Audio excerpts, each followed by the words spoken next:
Bienvenidos en esta serie de conferencias tituladas Meditando con los grandes maestros. Desplegaremos la esencia de la enseñanza de Ponja, Sankara, Ramana Maharshi, Krishnamurti, entre otros, a través de las preguntas formuladas por nuestros queridos amigos y oyentes. Para saber más sobre mi obra, los invito a visitar el sitio web carlosnovas.com. Hoy hablaremos de Buda, de David Bohm, del conocimiento, la mente, el cerebro, el dolor y el amor. Pregunta: ¿trascender el dolor implica terminar con el yo inexorablemente? Sí, por supuesto. Esto ya lo explicó el Buda de manera clara y magistral en la tercera y noble verdad. El que supera su yo, dijo, se libera de la concupiscencia y al no experimentar apego, la llama del deseo tampoco encuentra alimento con que nutrirse. Y así tiene que extinguirse, y se salva aquel que hace desaparecer su yo ante la verdad, el que subordina su voluntad al deber.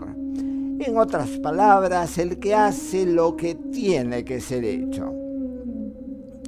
El dolor y el amor se excluyen entre sí, porque los principios activos del hombre, que son el temor, la persecución del placer y el sufrimiento, impiden la inteligencia holística y además son factores embotantes.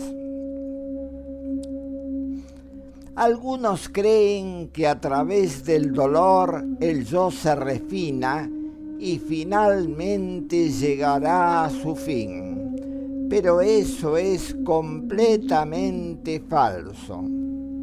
El ego causa el sufrimiento, se aísla y siente conmiseración por sí mismo. Pero estas son meras trampas que perpetúan su ilusión. El dolor de la humanidad y el de uno es algo que no se pueden separar. Hacerlo implica perpetuar las causas de la ignorancia espiritual.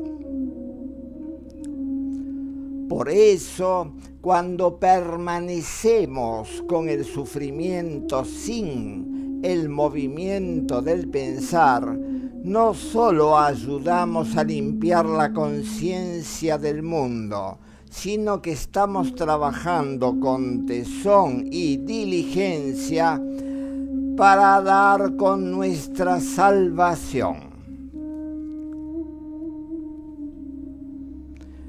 La siguiente pregunta reza así. David Bohm decía que si pensamos en términos de efectos, estamos introduciendo el tiempo y las mismas cosas que engendran nuestra confusión. Pero ¿cómo es posible ir más allá de la búsqueda de resultados en el campo psicológico y en el espiritual?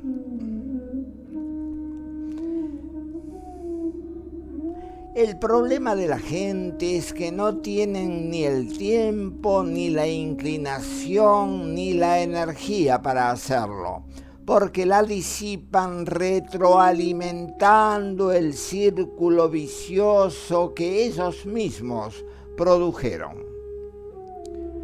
Por eso, la responsabilidad de quienes trascendieron las trampas del ego es señalarle a los demás los hechos, para que así se salgan de la oscuridad en que se encuentran atrapados.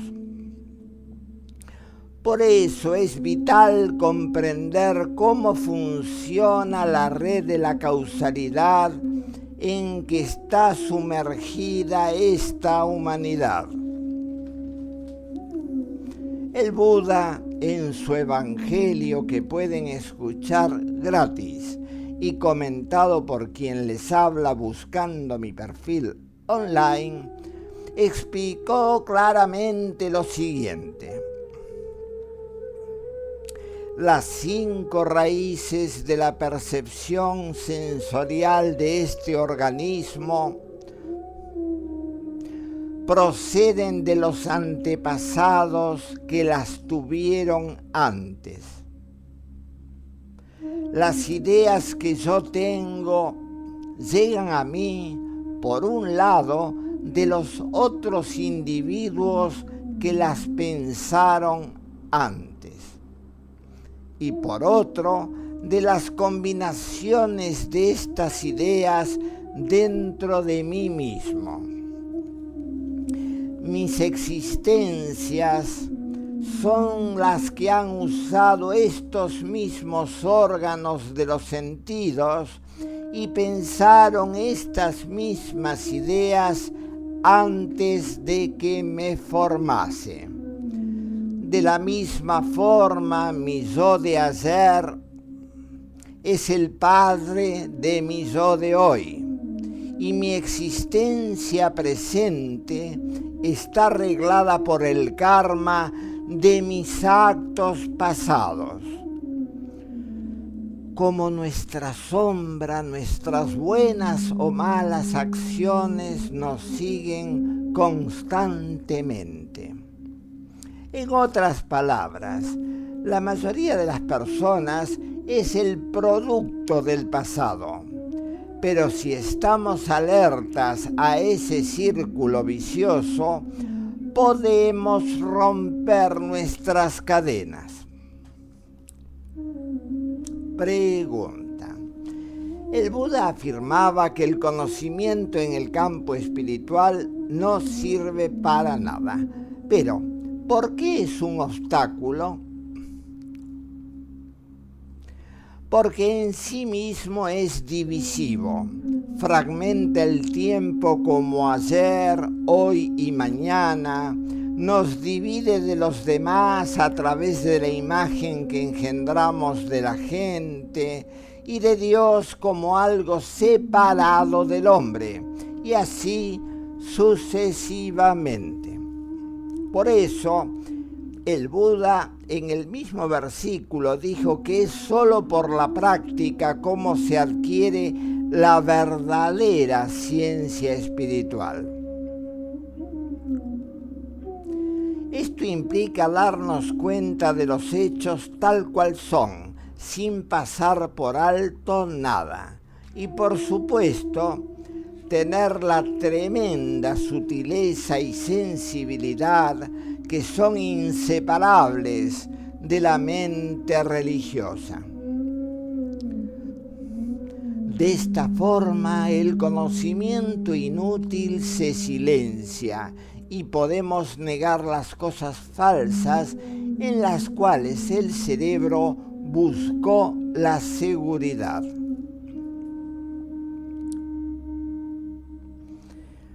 Cuando decimos corazón adentro, yo verdaderamente no sé nada, salvo las cosas necesarias para la supervivencia física, hemos comprendido lo esencial, porque esta actitud implica humildad y sabiduría. Queridos oyentes, sería bueno que comprendieran que el conocimiento es tremendamente limitado. Siempre hay más y más que permanece desconocido. Y ni siquiera se puede obtener un conocimiento profundo de nuestra propia mente. Solo cuando todo eso se silencia, damos con el estado de vivencia, el cual no puede ser captado por el pensamiento. La totalidad implica el fin de los fragmentos psicológicos. Por eso, la comprensión profunda radica en vaciarnos.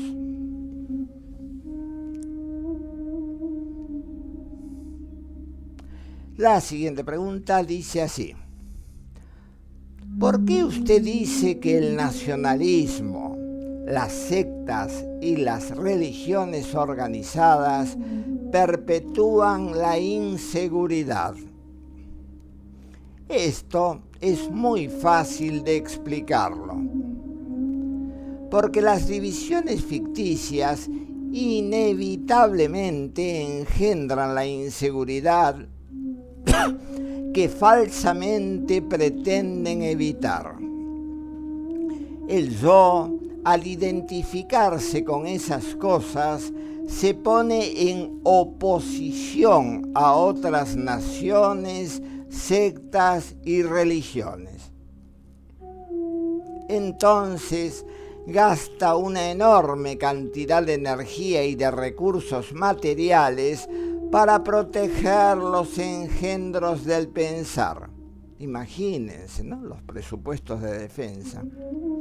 Por eso, cuando comprendemos cabalmente que somos toda la humanidad, la responsabilidad se vuelve enorme. En cambio, quienes no se dan cuenta que la conciencia cósmica es una y que todos estamos parados sobre el mismo suelo, perpetúan el caos y la confusión del mundo. La trampa de la separatividad, como bien la llamaba el Buda, es la más nefasta. Cada uno piensa que está psicológicamente separado de los otros. Todos quieren realizarse y tener un ego cada vez más grande. Es una verdadera calamidad. Bohm explicó la trampa del vil nacionalismo de manera excepcional. El pensamiento, dijo, crea una sensación de fragmentación de la siguiente forma. Una vez que hemos decidido establecernos como nación, pensaremos que estamos separados de otras naciones.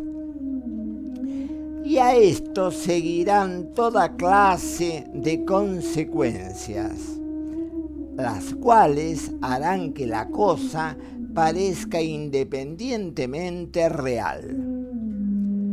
Nos hemos separado en el idioma, tenemos una bandera diferente y establecimos una frontera.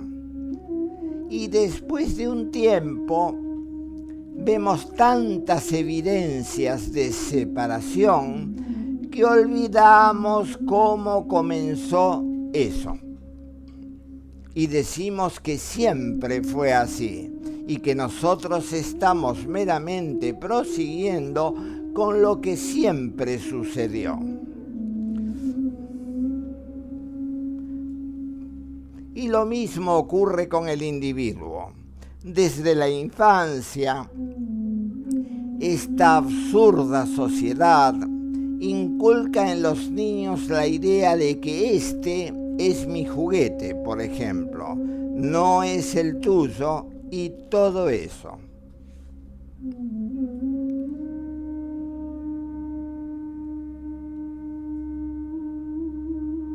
Les aclaro que ya de chiquito mi hijo varón había trascendido estas cosas gracias a la buena educación.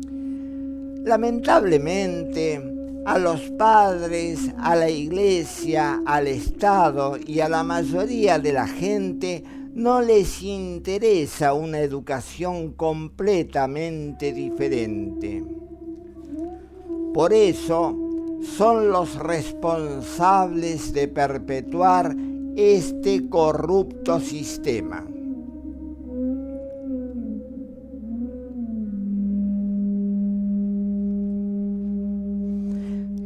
En este momento vino a mi mente una anécdota. Cuando Bon le dice a Krishnamurti que se vino abajo, él le responde: se está viniendo abajo. Pregunta: ¿qué hay que hacer? ¿Conocerse a sí mismo o comprenderse?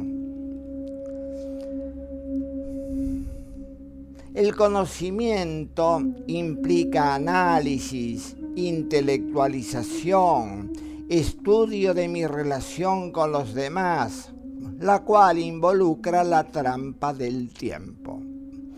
La comparación es dualística. Y como la mente no sabe qué hacer con su propia confusión, inventa las teorías psicoanalíticas, los dogmas y las conclusiones de los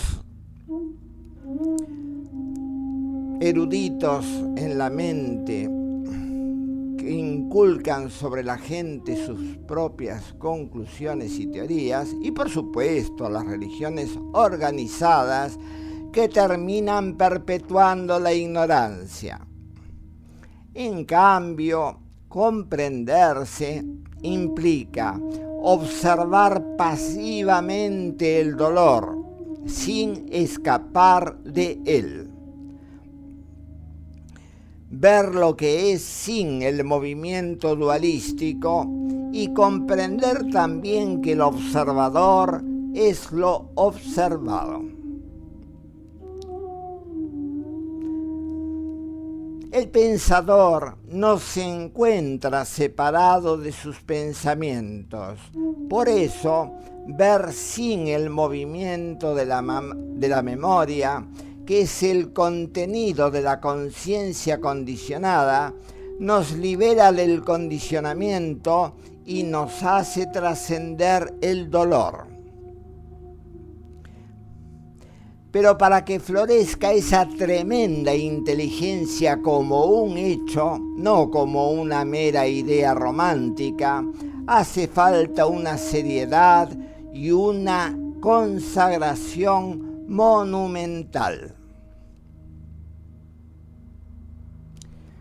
La siguiente pregunta reza así: yo admito que soy el creador de la oscuridad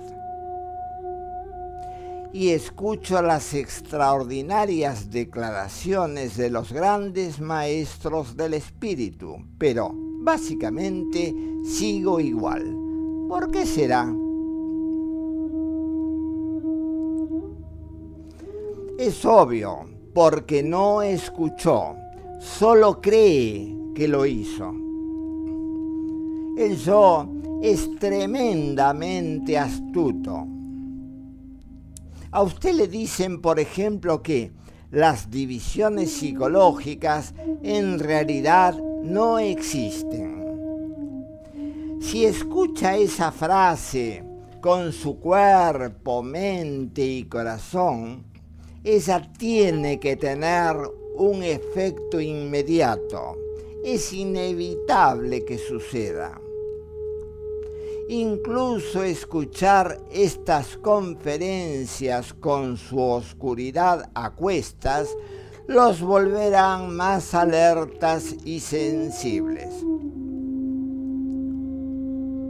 No estoy haciendo propaganda, solamente señalo el hecho. De lo contrario, perpetuarán la confusión espiritual. Pero no intenten arguir con la verdad.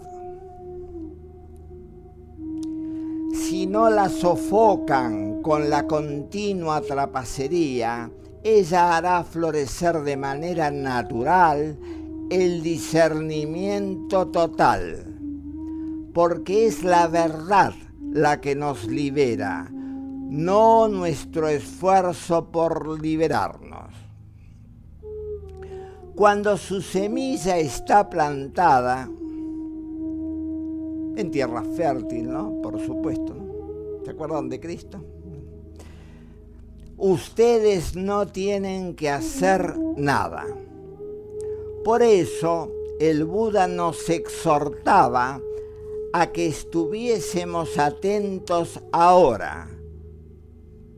Después de todo, la verdad es atemporal.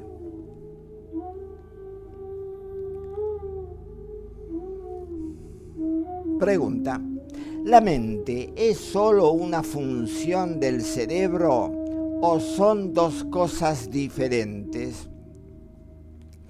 Son dos cosas diferentes.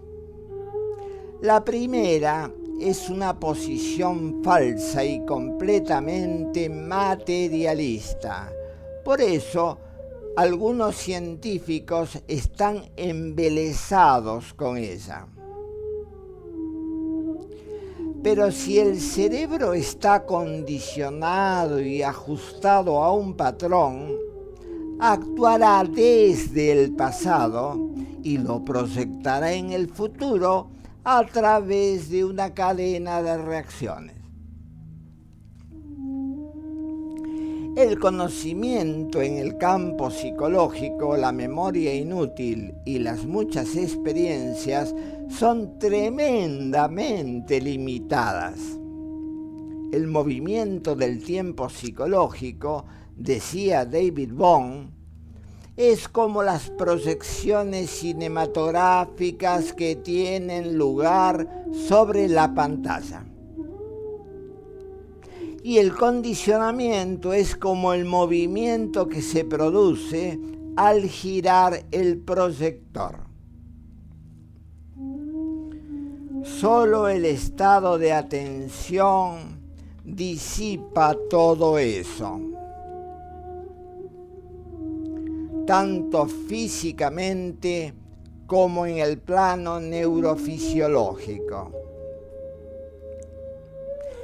Esto sucede porque el cerebro en ese estado puede responder a la suprema inteligencia, la cual no está condicionada, es libre, creativa y mora en el espacio, el silencio y el vacío inmenso. Para Bohm, cuando el cerebro no está centrado en sí mismo, es un instrumento de la mente cósmica.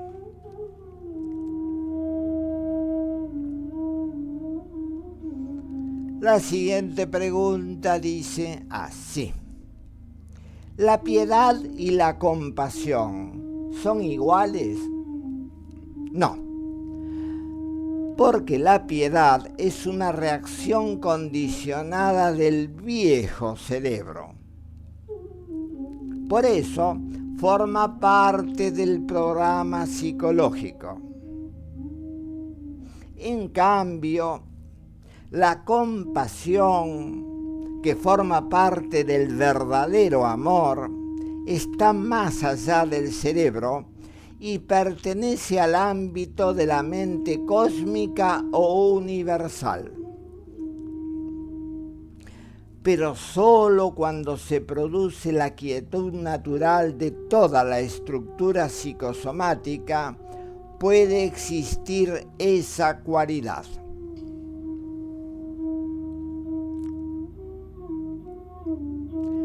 Y la última pregunta reza así: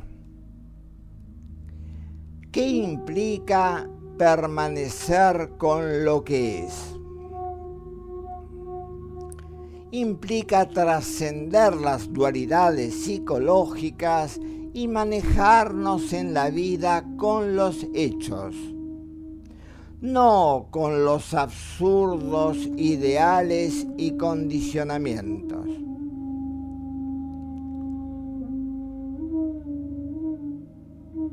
Cuando el cerebro se limpia completamente, tiene un espacio inmensurable. Entonces puede percibir la vida de manera holística. La mente que mueve todo el universo es ilimitada, indivisa y no está contaminada por el corrupto pensamiento. Pero solo es vivenciable a través de la verdadera meditación, no por medio de las tonterías que inventaron los gurús tramposos. Gurú significa el que disipa la oscuridad, pero ellos imponen sobre la mente su propia forma de ignorancia. La puerta para dar con esa meditación es el estado de atención, porque en él dejamos de estar centrados en el yo. Solo a través de la completa negación de lo que es falso se vivencia la esencia de lo excelente. Esto implica trascender el esfuerzo, la concentración, la voluntad y el pensamiento. La percepción pura, el amor y la inteligencia holística nos liberan de ilusión y nos fusiona con la mente cósmica, que como es una energía pura, nos hace vivenciar la iluminación.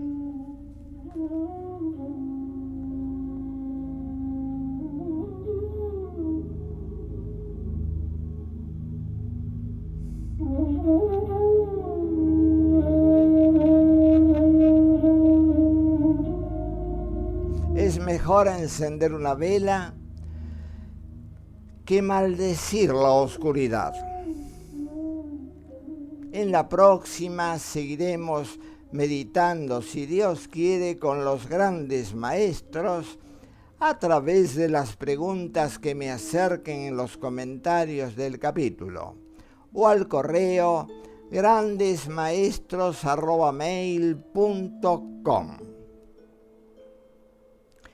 Para escuchar gratis mis libros u otras de mis conferencias, los invito a ver mi perfil online o el sitio web carlosnovas.com. Muchísimas gracias por escucharme y recuerden que mi amor está siempre con ustedes. Y si pueden vivenciarlo, mucho mejor.